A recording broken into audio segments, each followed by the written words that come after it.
Domingo 2 de julho, solenidade de São Pedro e São Paulo apóstolos. Proclamação do Evangelho de Jesus Cristo segundo Mateus. Glória a vós, Senhor. E chegando Jesus às partes de Cesareia de Filipe, interrogou os seus discípulos, dizendo: Quem dizem os homens ser o Filho do Homem? E eles disseram: uns, João o Batista, outros, Elias, e outros, Jeremias ou um dos profetas. Disse-lhes ele: E vós, quem dizeis que eu sou? E Simão Pedro respondendo disse: Tu és o Cristo, o Filho do Deus vivo. E Jesus respondendo disse-lhe: Bem-aventurado és tu, Simão Barjonas, porque tu não revelou a carne e o sangue, mas meu Pai que está nos céus.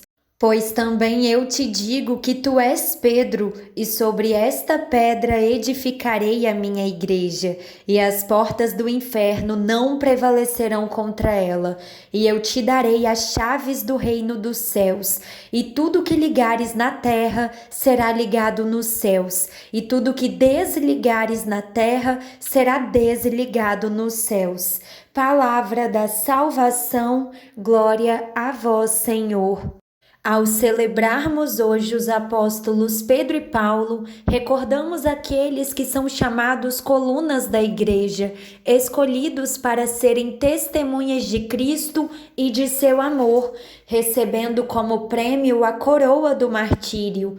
Pedro era pescador da Galileia, pessoa simples e humilde, sem grandes ambições, que apesar de ter aceitado prontamente o convite do mestre para se tornar pescador de homens, também teve seus momentos de fraqueza e infidelidade. Paulo, contumaz perseguidor dos cristãos, era membro do grupo dos fariseus, mas depois de se converter, passou a viver e anunciar o caminho e, sem se esquecer de seus limites pessoais, sempre reconheceu a primazia da graça de Deus em sua própria vida.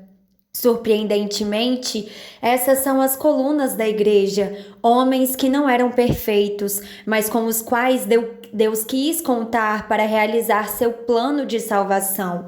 Além de fazer memória desses dois grandes homens dos primórdios do cristianismo, a celebração de hoje recorda a unidade da igreja, simbolizada na vida daqueles que, por caminhos e métodos diferentes, realizaram o mesmo objetivo, que foi viver e comunicar zelosamente o Evangelho de Cristo.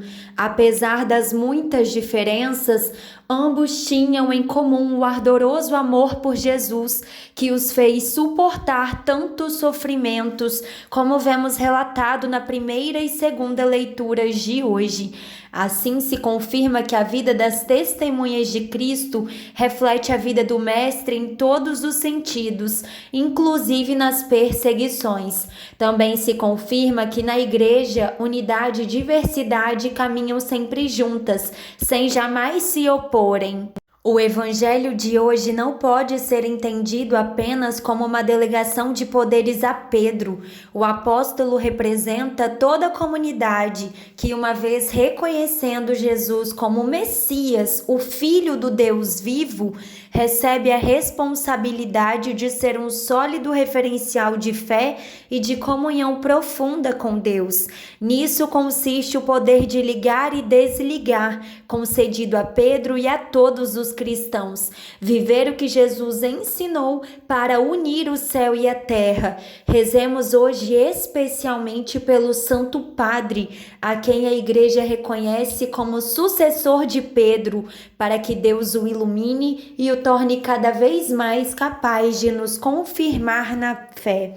Que você tenha uma semana abençoada. A paz de Cristo e o amor de Maria.